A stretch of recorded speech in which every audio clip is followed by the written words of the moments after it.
I love the response to the tingling of the bell. Everybody goes, shh. Welcome, dear friends.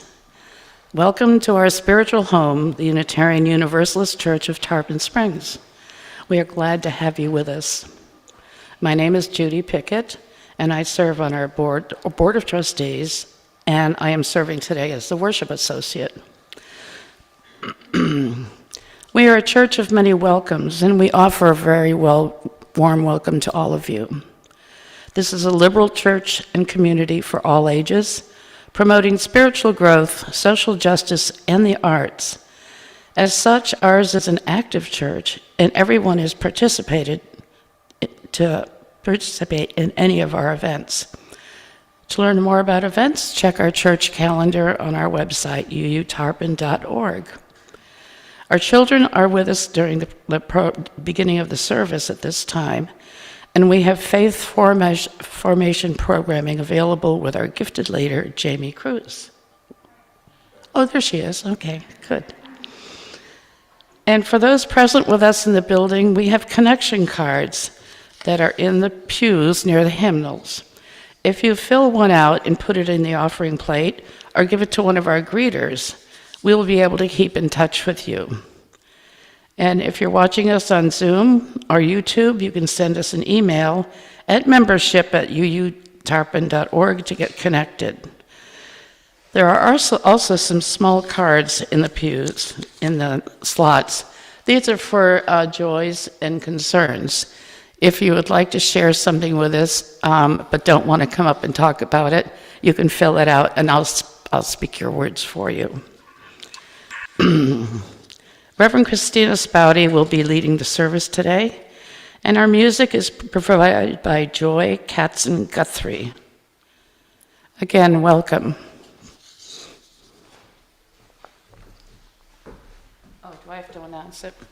I announced we will now be singing number 149 in the Gray Book, Lift Every Voice.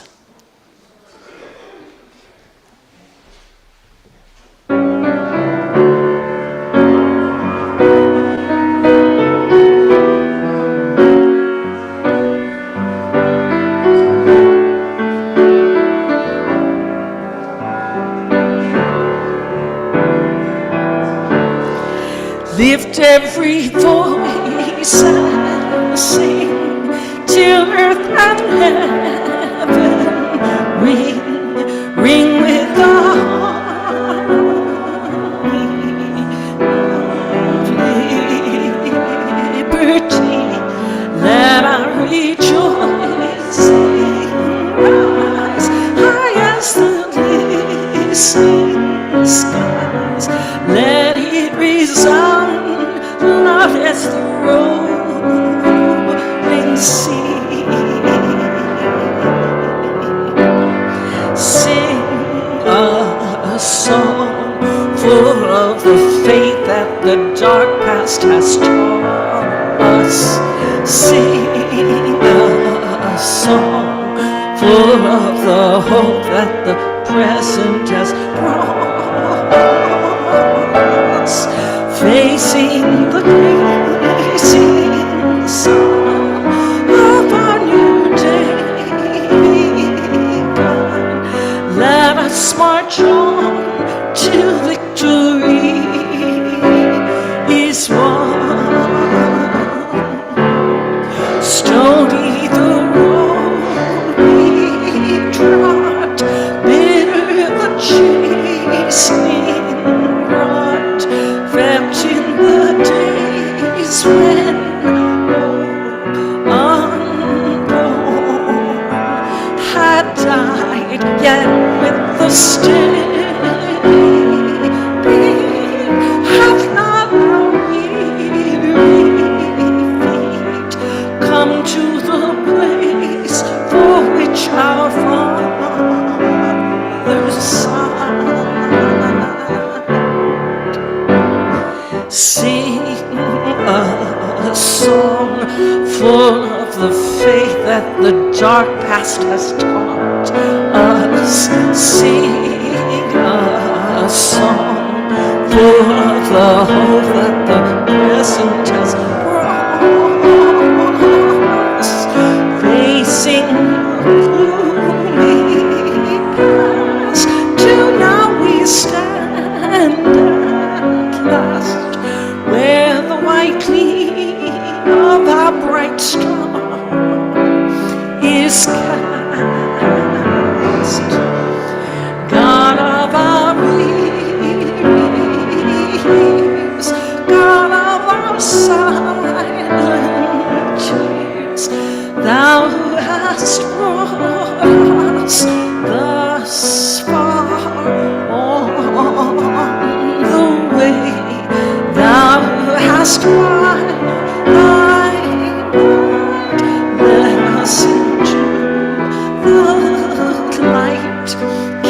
last forever on the land.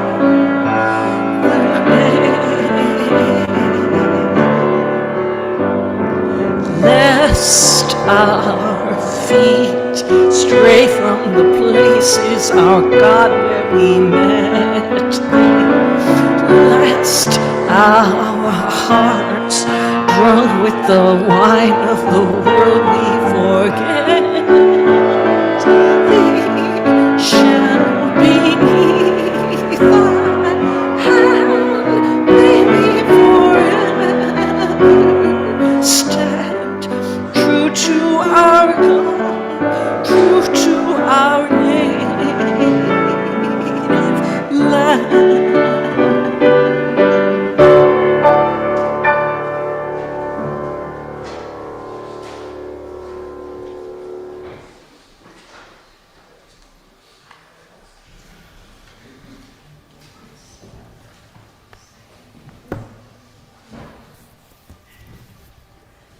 When we introduce ourselves, it is helpful for those with vision loss and others to say some things about ourselves.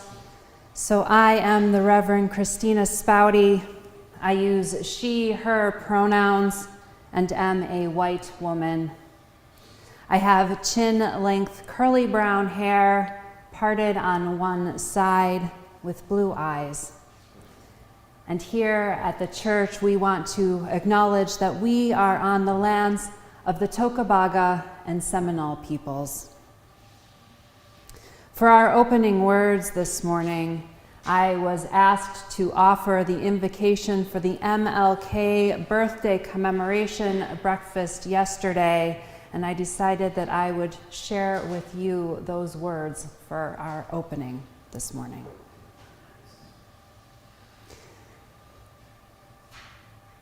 Before I start, I want to note that the Reverend Dr. Martin Luther King Jr. had many relationships with Unitarian Universalists, which makes this a particularly meaningful experience for me.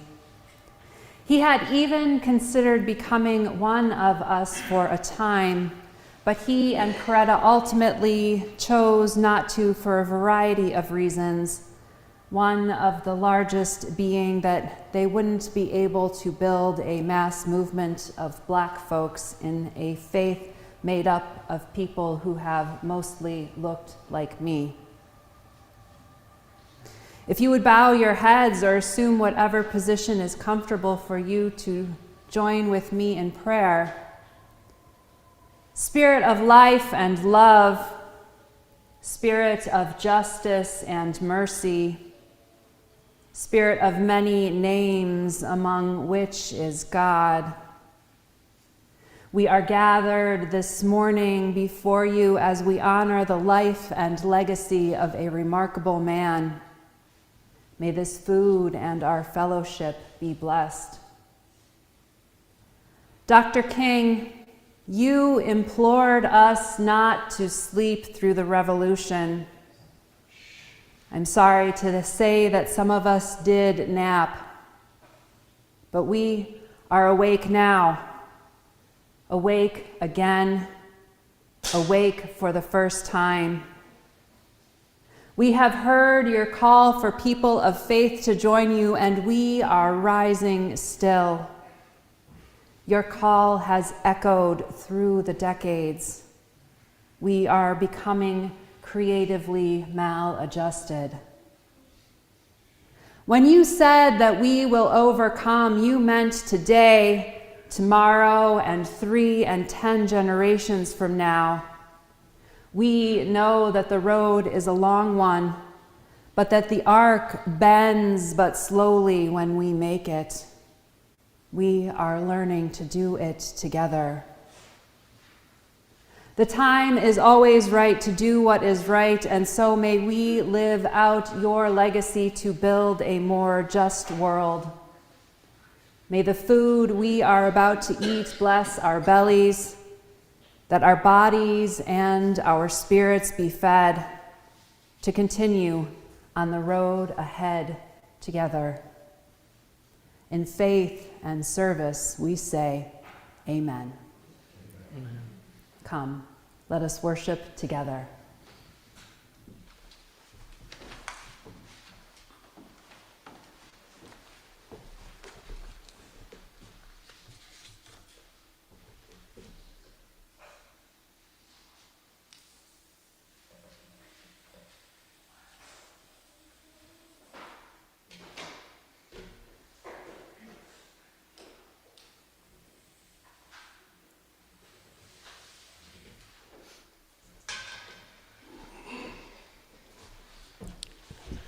We light our chalice to find inner peace, love for each other, and faith in ourselves. Also, to be welcoming to whomever we meet, and kind to all living creatures. So gather around this light of hope as we share this time together. And now we will sing Spirit of Life, number 123 in the gray hymnal.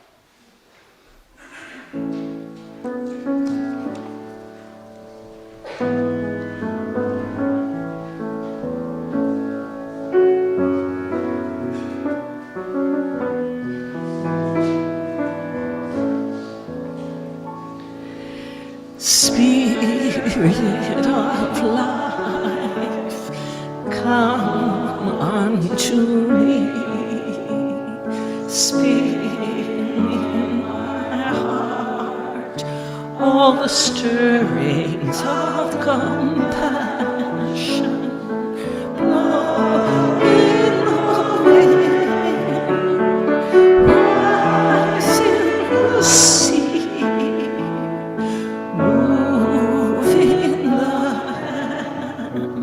Giving life the shape of justice, roots holy close, rings set me free. Spirit of life, come to me, come to me.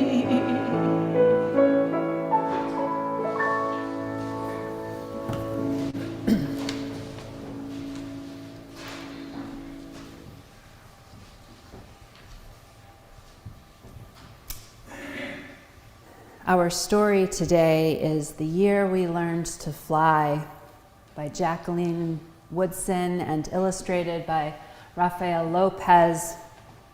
Woodson shared in the author's note that this story was inspired by her readings as a child of When People Could Fly, a collection of stories from African, African American, and Black folklore. That was the spring when the rain seemed like it would never stop, and the thunder boomed so hard we weren't allowed to go outside. Use those beautiful and brilliant minds of yours, my grandmother said. Lift your arms, close your eyes, take a deep breath, and believe in a thing. Somebody, somewhere, at some point, was just as bored as you are now.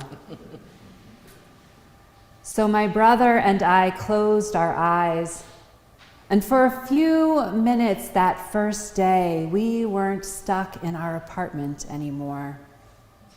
We were flying over the city we'd known our whole lives. But it was suddenly different, exploding with every kind of flower we'd ever dreamed of growing.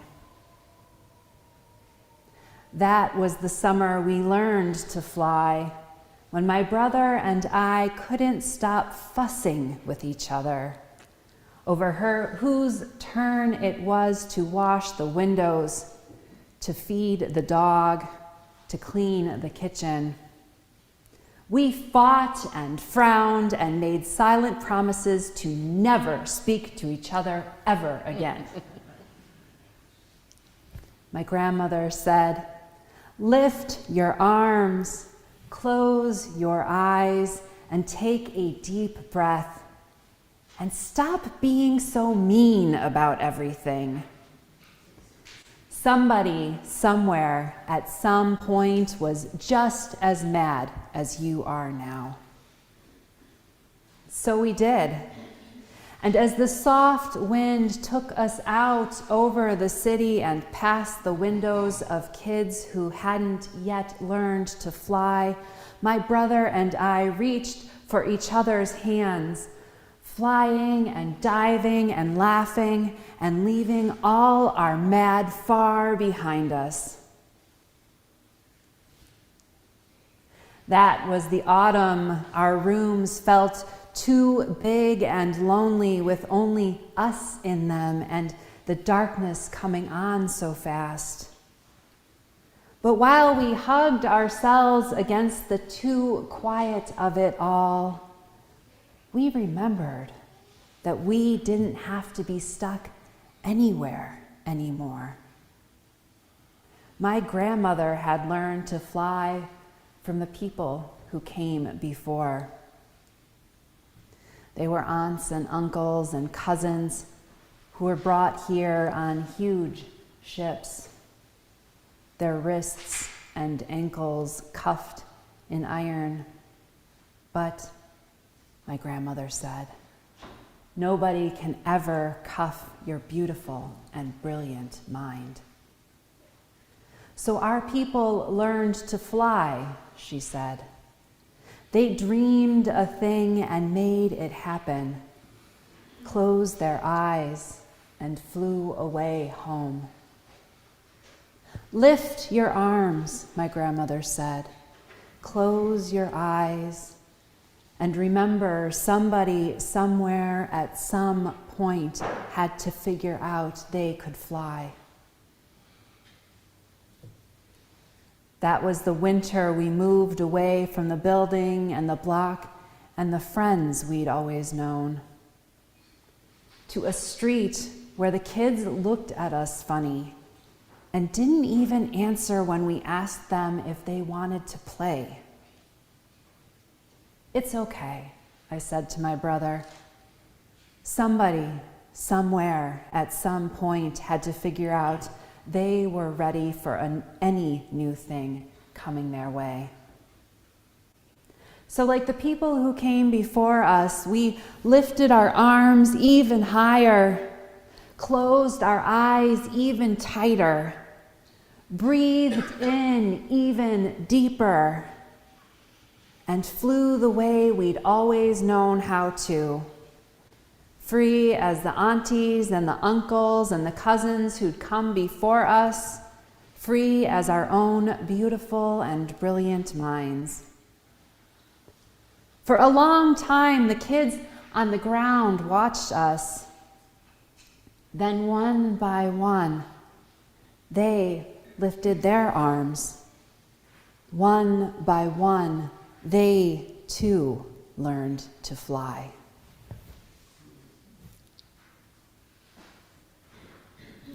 We will sing our youth to their programming with hymn number 413 in the gray hymnal. And as we do, I will light this candle to share with them the love and light and warmth of this community, to hold them in their time together.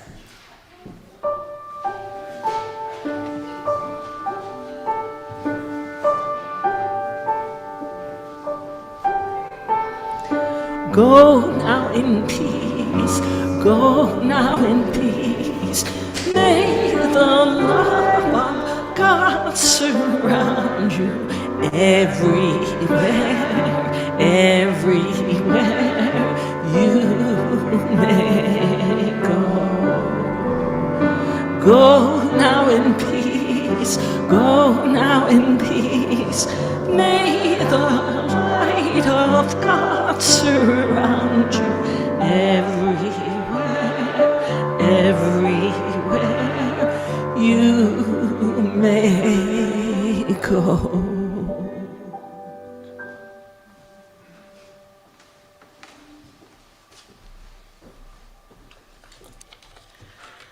Now is the time in our service when we take our offering for the work and welfare of this church. Ours is a free faith which must sustain itself financially. You can go to our website, uutarban.org, and click on the donate button, or you may mail your offering to the church at 57 Reed Street, Tarpon Springs, Florida, 34689.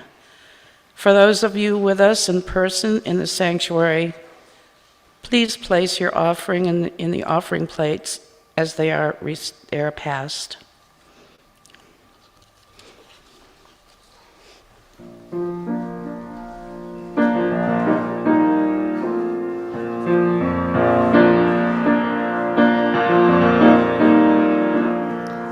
When I wake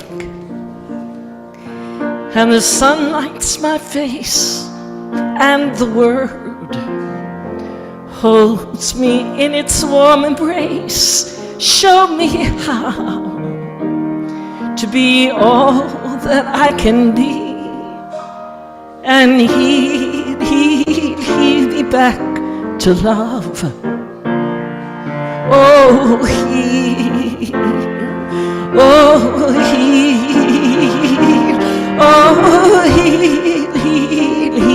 me back to love. Oh, heal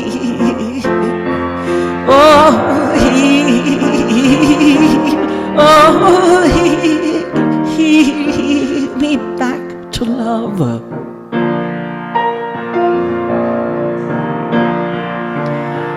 When my life doesn't go the way I planned, and my day gets completely out of hand, help me know that I'm where I ought to be, and heal me back to love. Oh, heal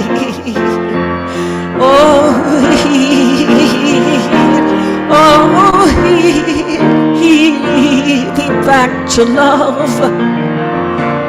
Oh, heal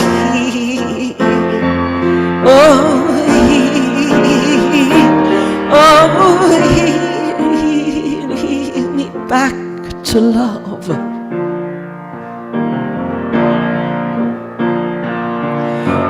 When my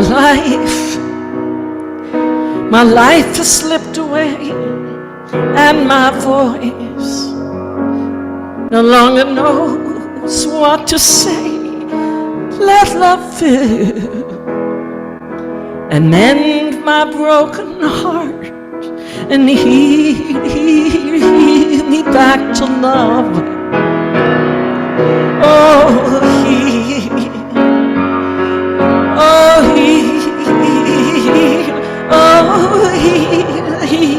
heal me back to love.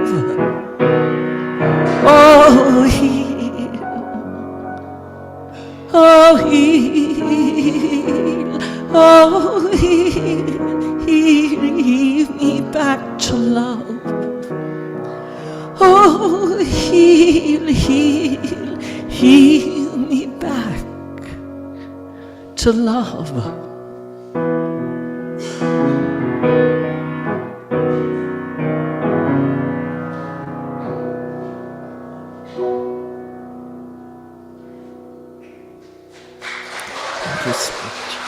Thank you so much. We will take a brief moment for silence to let you settle into yourselves, to settle into your seats. Take a few deep breaths.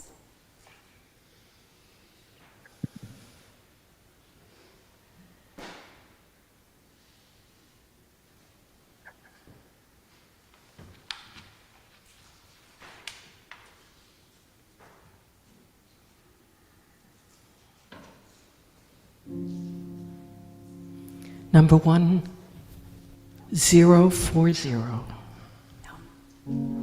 No. Not yet. I apologize. I'm learning the ropes.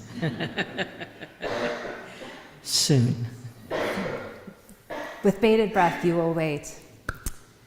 So we are giving abundant grace to our volunteer tech team this morning as they prepare to get the video that I have asked them to play in place of the traditional reading that we usually have at this time of the service. The video is a testimony offered by Duro Farrar, the director of music at the First Unitarian Church of Portland, Oregon, since 2016. This video is from a service in May of 2017, and although I did not select any of the hymns that he mentions in this piece for today's service, I will be talking about what he says later in the service. And with that, hopefully we will have Duro in just a moment.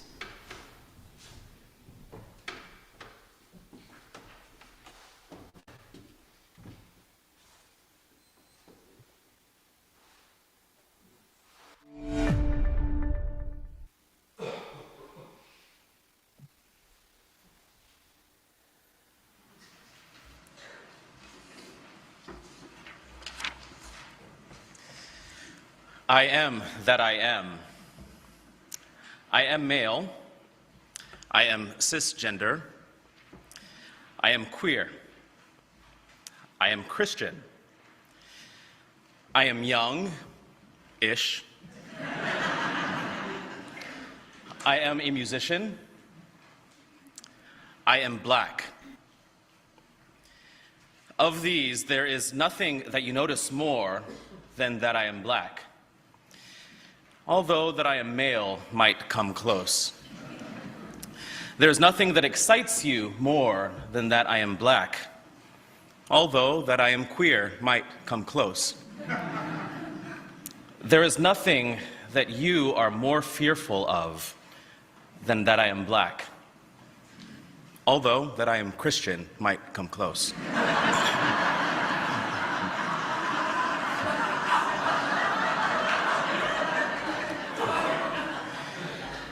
I don't say any of this with any shame. I love my blackness. The idea that blackness has been resilient enough to survive whiteness, generation after generation, century after century, is enough to make me want to flaunt my blackness loudly and proudly. That is, unless there is any tax-funded badge-bearing firearm nearby. No, I love my blackness, but I am aware of it constantly. I am aware even of your whiteness responding to it constantly. I am aware even in this moment that whiteness is urging some of you to figure out how you will pin me down after the service to tell me that I am wrong about you. I love my blackness, but I am aware that it has been diluted by a need to move more easily throughout the white life I have built around myself. Yes, my blackness has been diluted in certain ways so that I can move more easily, that is, for you. The music that the choir will sing this morning is challenging for me. It was challenging for me when I reluctantly chose it last November to pair with the original sermon topic, which was Peace Like a River. And it is even more challenging for me now. The song Peace Like a River is a Negro spiritual that white people turned into a children's song because of how easily it lends itself toward added verses and silly hand movements. But it is a spiritual out of the American slavery era, rather the American slavery tradition, that talks about how black slaves needed to put up a front before their white oppressors for fear that expressing their true emotions would have dire or even fatal results. You see, rivers look peaceful from the land, but they are extremely busy and often violent under the surface. Peace like a river is about showing peace and feeling rage.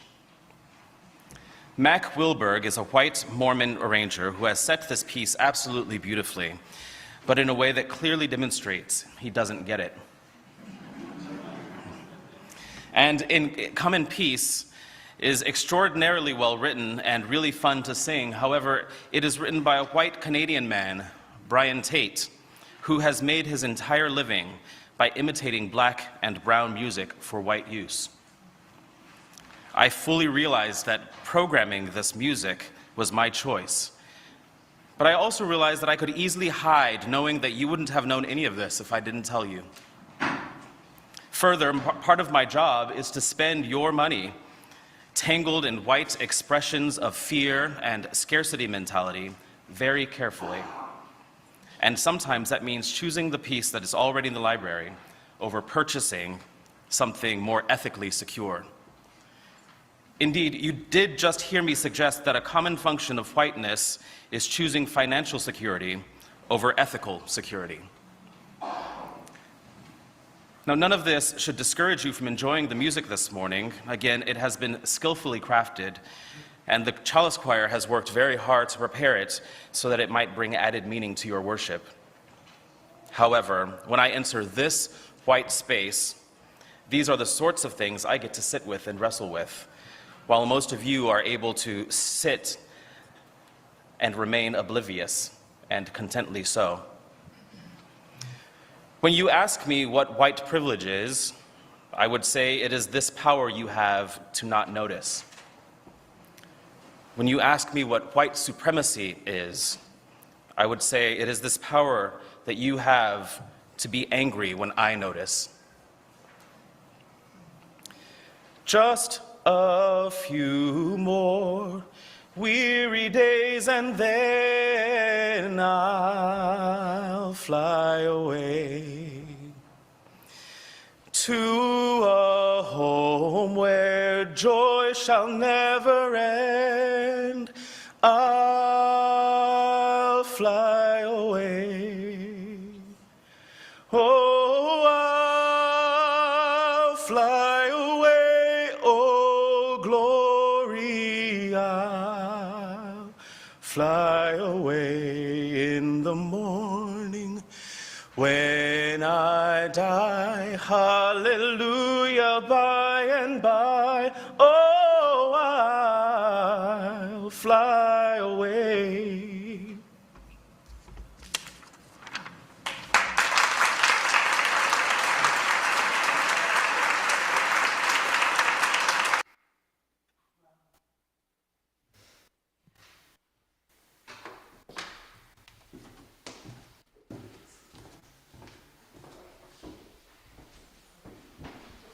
Please join me in singing in your teal hymnal, number 1040, 1040, Hush.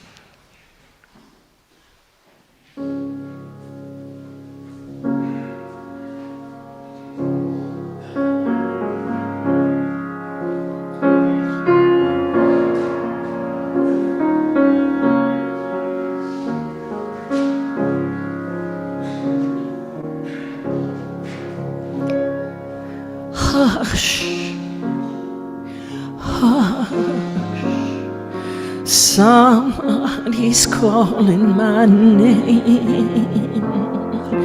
Hush, hush, somebody's calling my name. Hush, hush, somebody's calling my name. Oh Lord, oh my Lord, what shall I do? What shall I do? Sounds like freedom. Somebody's calling my name. Sounds like freedom. Somebody's calling my name. Sounds like freedom. Somebody's calling my name. Oh my Lord, oh my Lord, What shall I do? What shall I do? Sounds like justice. Somebody's calling my name. Sounds like justice. Somebody's calling my name. Sounds like justice. Somebody's calling my name. Oh my Lord, oh my Lord, what shall I do? What shall I do?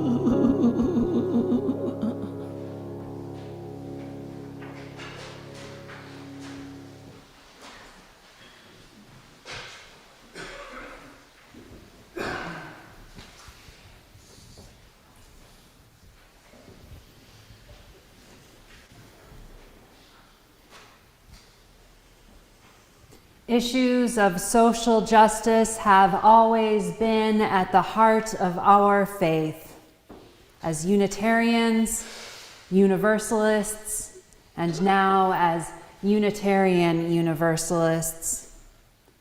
Given our 200-plus year history, few other denominations or faiths can claim social justice to be as integral to their identity as we can. Mind you, this hasn't always been because we were for progress or change or the betterment of humanity. Sometimes it has been because we were absolutely dead set against it. For as many of us as there were against slavery, there were also a lot who were for it. For as many of us who were for women's rights, including for voting and education and ordination, there were also plenty who were against it, and in the case of ordination, there were many more against it. For as many of us who have advocated for rights for those in the LGBTQIA+/queer community, this has not always been our stance that we have advocated, and still we fail this community.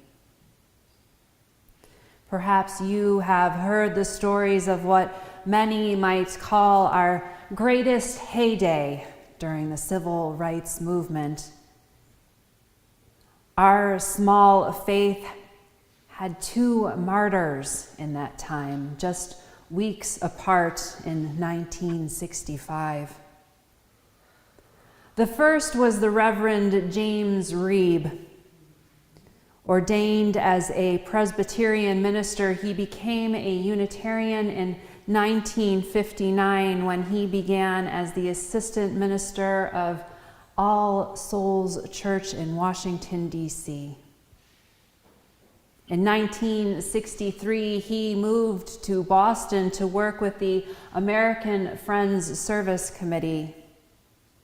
He and his wife and 4 children moved into what has been called a slum neighborhood and enrolled their children in the local schools, which served mostly Black children.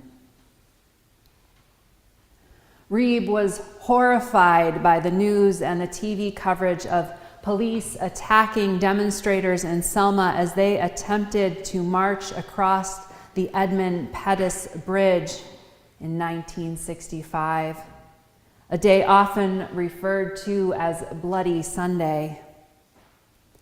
The next day, King put out a call asking clergy to join him in a second attempt at a Selma to Montgomery march. Reeb learned of the request that morning and was on a flight out that evening. That second attempt was symbolic, and Reeb chose to stay in Selma until the court would grant permission for a march, which was expected to come in 2 more days. That evening, after dining with 2 other Unitarian ministers, the trio was followed by a small group of white supremacists, and Reeb was struck on the head. White supremacists delayed transportation to the hospital in Birmingham where he could have surgery.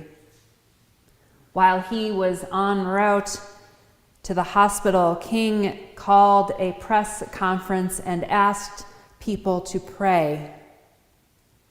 Reeb died 2 days later. Reeb was a 38-year-old white man when he was killed. His death provoked mourning across the country, with thousands of vigils held in his honor. President Johnson called Reeb's widow and father to express his condolences, and just 4 days after his death, the president invoked Reeb's memory as he delivered a draft of the Voting Rights Act to Congress. The same day, King eulogized Reeb at Brown's Chapel. It is likely too bold of a claim to say that Reeb was the reason for the Voting Rights Act, but it is not too bold to say that his death catalyzed its arrival and passage at that time. At that same time in Detroit, a stay-at-home mom of 5 and an active member of her local NAACP, Viola Liuzzo, too, was horrified by what was happening at the Edmund Pettus Bridge. After a protest the following week at Wayne State, where she was enrolled part-time, she heard of King's call for more support from people of all faiths. She went home, packed her bag, kissed her children goodbye, telling her husband that this was everybody's fight, and drove to Selma. While she was a stay-at-home mom, Liuzzo wasn't June Cleaver and didn't have rose-colored glasses. She grew up in deep poverty and dropped out of school and eloped at 16. The marriage didn't last, and she returned to her family home 2 years later. She married another man and had 2 children and divorced him in 1949. She married another man later, and they had 3 children.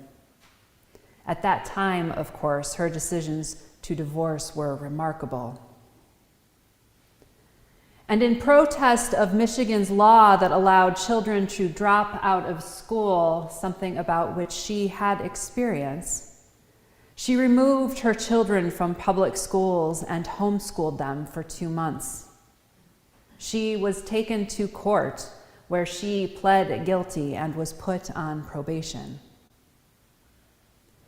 Liuzzo grew up mostly in the South and was deeply familiar with both the segregation and racism there, as well as that of her new town of Detroit. All of her experiences led her to become an activist. She protested, got involved with the local chapter of the NAACP, and even organized protests around Detroit. When she arrived in Selma, Liuzzo connected with the Southern Christian Leadership Conference, who had her helping with various activities before she joined in the 4-day walk to Montgomery from March 21st through 25th.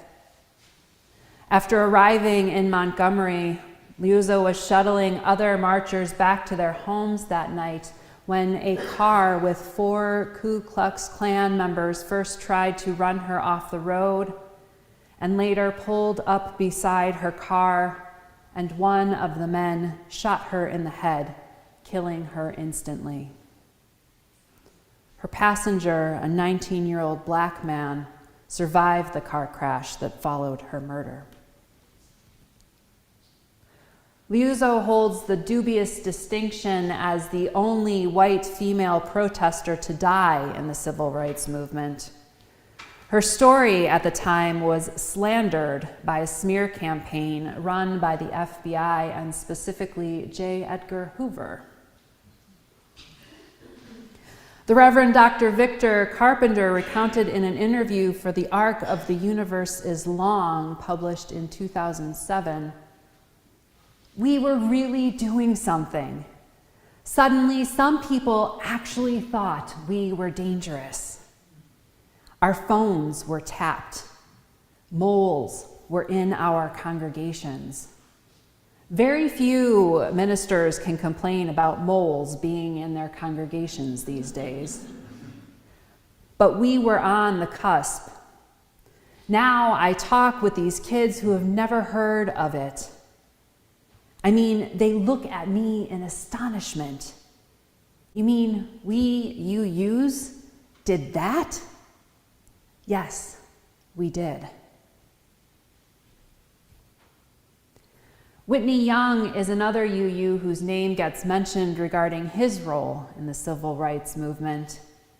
He was not at the front lines in the way Reeb and Liuzzo were, but did his part to help change things in policy and practices. In 1961, Young became the executive director of the National Urban League, and his tenure, which included then serving as president, continued until his unexpected death in 1971. Young has a rich legacy as a social worker. Having served in the Army in World War II and as a Black man, he felt called to work on issues of race relations, as it was called at the time, and channeled his interest through social work. In 1954, he was named as the dean of the Atlanta University School of Social Work. Young and his family became members of the UU Congregation of Atlanta, and he challenged its members to confront at least some of their overt racism. Young became co-chair of the Atlanta Council on Human Relations and played a major role in desegregating the public school system. Beyond his many accomplishments in the wider world, he also served Unitarian Universalism, serving on the board of the Atlanta congregation, as well as the board of the Unitarian Universalist Service Committee 2 separate years, and the UUA Commission on Religion and Race. No white faith, no white Christian denomination, and no white religious group in this country was deeply involved in the civil rights movement until 1968 and King's assassination, apart from Unitarian Universalists and Quakers. While other individuals of other denominations responded to King's call to Selma and other events, none of them went in the name of their denomination, whereas there was a national UU board meeting happening at the time of King's call to Selma, and they voted as a board to go and represent our faith. See, meetings can be good. King already knew this about us, to expect this from us, as he had attended Unitarian churches during his time at Boston University. He and Coretta even gave strong consideration to becoming Unitarian for some time.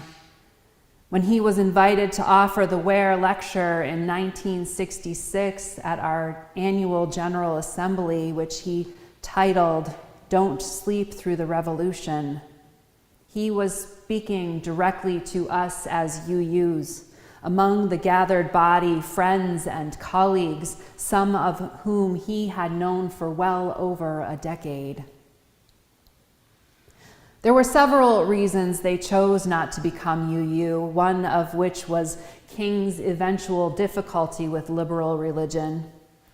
To put it plainly, that our theology didn't offer space or capacity to make sense of the experiences of Black folks in America. Theologically, Unitarian Universalism would have been a stretch for King, probably personally as well as being a public theologian and preacher. But another important piece of the decision came from the simple fact that there would have been no way for King and others to build a mass movement of Black people if the Kings had become Unitarian. Largely, this is because our faith has overwhelmingly been made up of white people like me, and not least of all because we UUs actively discouraged Black people and other people of color from becoming clergy until at least the 1970s, although I would argue it hasn't changed as much as we would like to think until perhaps the last 10 years. Further, it became clear around the time of King's assassination in 1968, despite the highs we UUs experienced earlier during the Civil Rights Movement, that we hadn't yet begun our work on our own racism and white supremacy. Even though we have long been committed to social justice in the world, we haven't been nearly as good about navigating the needs for social justice within our faith. Really only having begun to dig into this work well in the last 6 years or so. I don't have time to get into all the reasons for this today, but we UUs lost our way a bit after the Civil Rights Movement and did not keep pace in making progress with other liberal religions. We never stopped doing the work in the world, but our inability and unwillingness to do our own work made it impossible for us to be more of a force in the world. Our failures to support the Black folks in our faith started in 1968, and the ensuing controversies over money and power set us back, and we still have not recovered.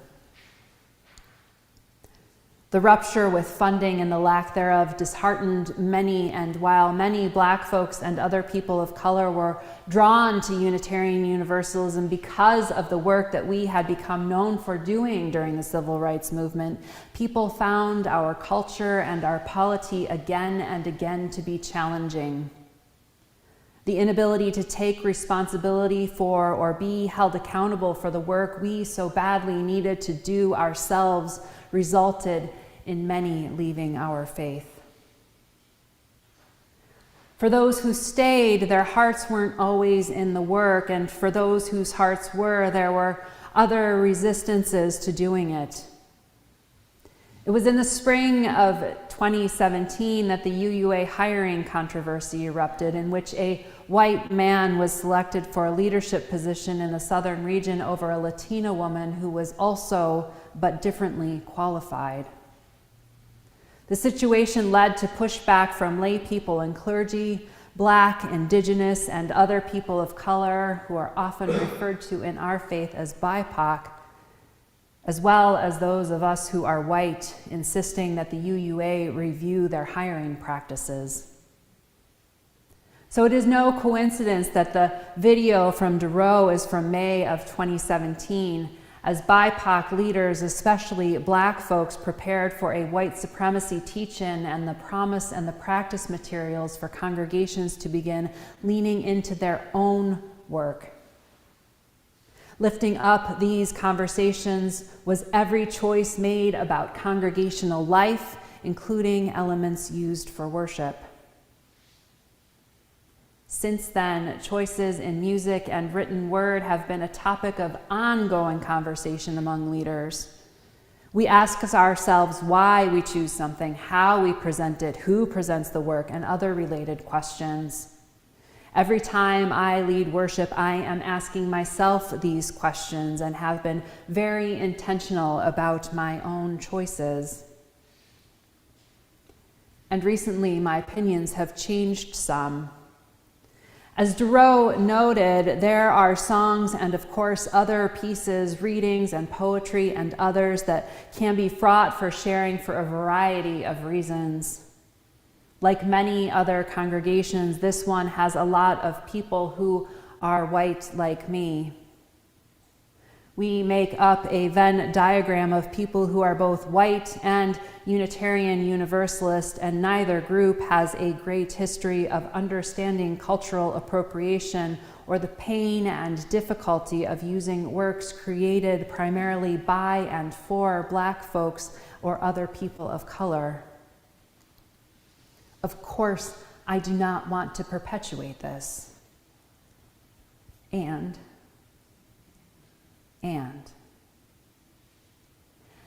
what I have realized too is that if you are white like me without exposure to these works, we can't build any sense of a shared cultural knowledge or awareness that makes space to be truly welcoming, to be truly sensitive to people of marginalized and oppressed groups, to know better so that we can do better.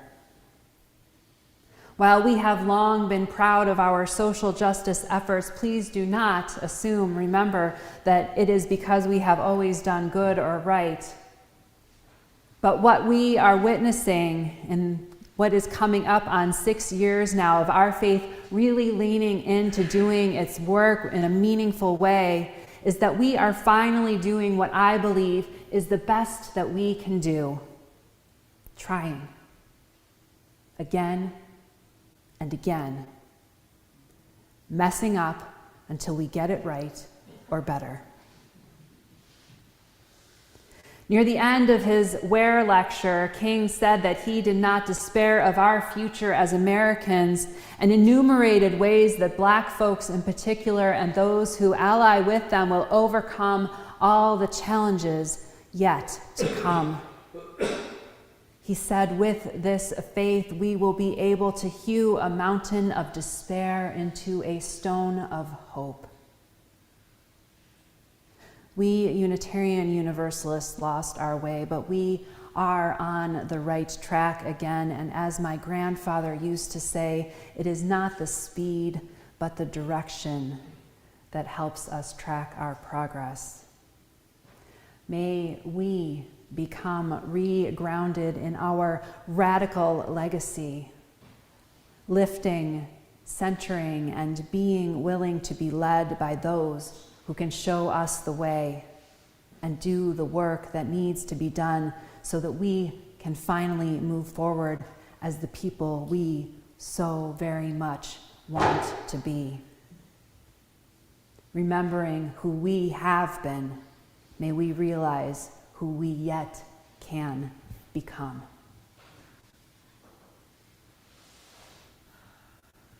If you would please join me in singing our closing hymn, number 169, We Shall Overcome.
hand in hand someday.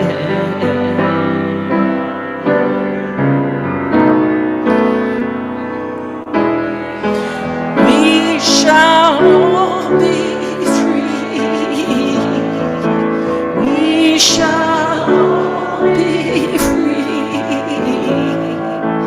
We shall all be free someday.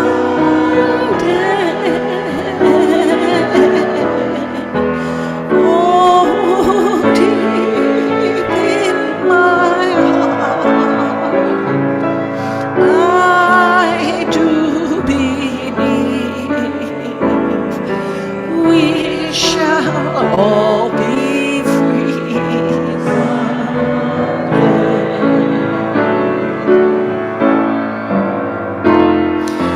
We shall live in peace.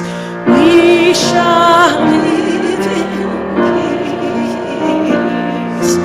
We shall live in peace someday.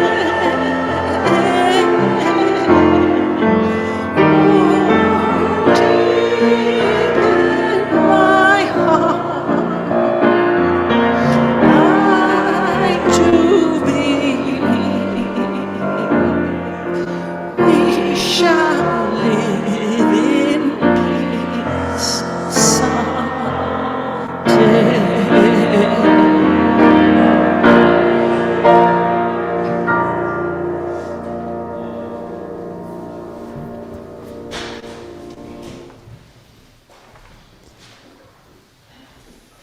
In The Gift of Faith, Jean Harrison Newyar has written, in the lore of ancient China, there is a story of a philosopher who was asked, where is the road called hope? He replied, it does not exist, but as people move upon it, it comes into being. I invite you to continue moving forward on this path, this journey, this mountain of stone that we will hew into hope together with me.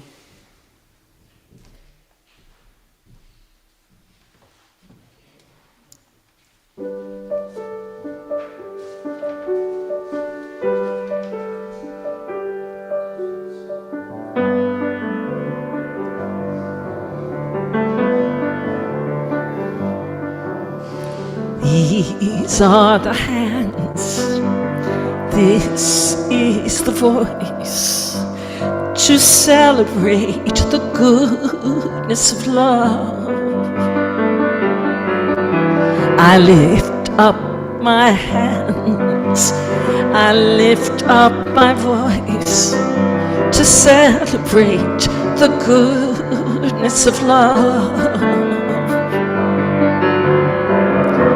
So as we wait, our hearts wide open, fill us as we pray, that we may walk in the fullness, the wonder of love's grace.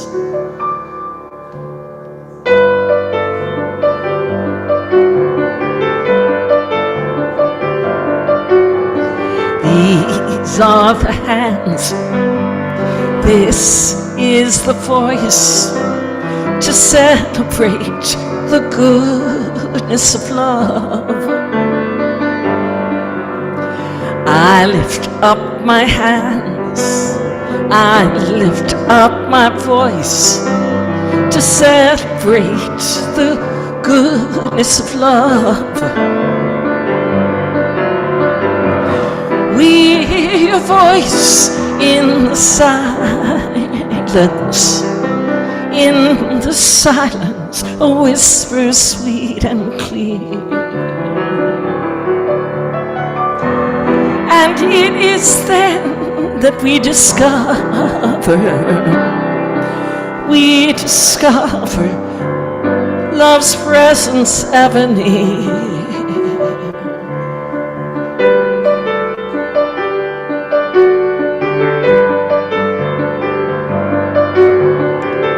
Ours are the hands, ours is the voice to celebrate the goodness of love. We lift up our hands, we lift up our voice to celebrate the goodness of love. To celebrate the goodness of love. To celebrate the goodness of love.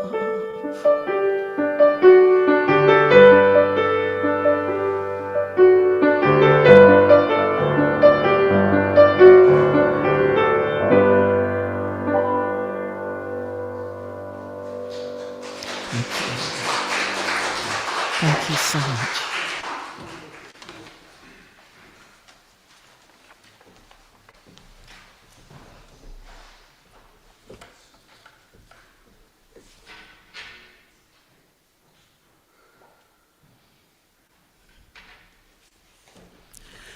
We extinguish this flame, but not the light of peace and love for ourselves and others. May we carry kindness and compassion in our hearts and out into the world. So be it. We hope you've found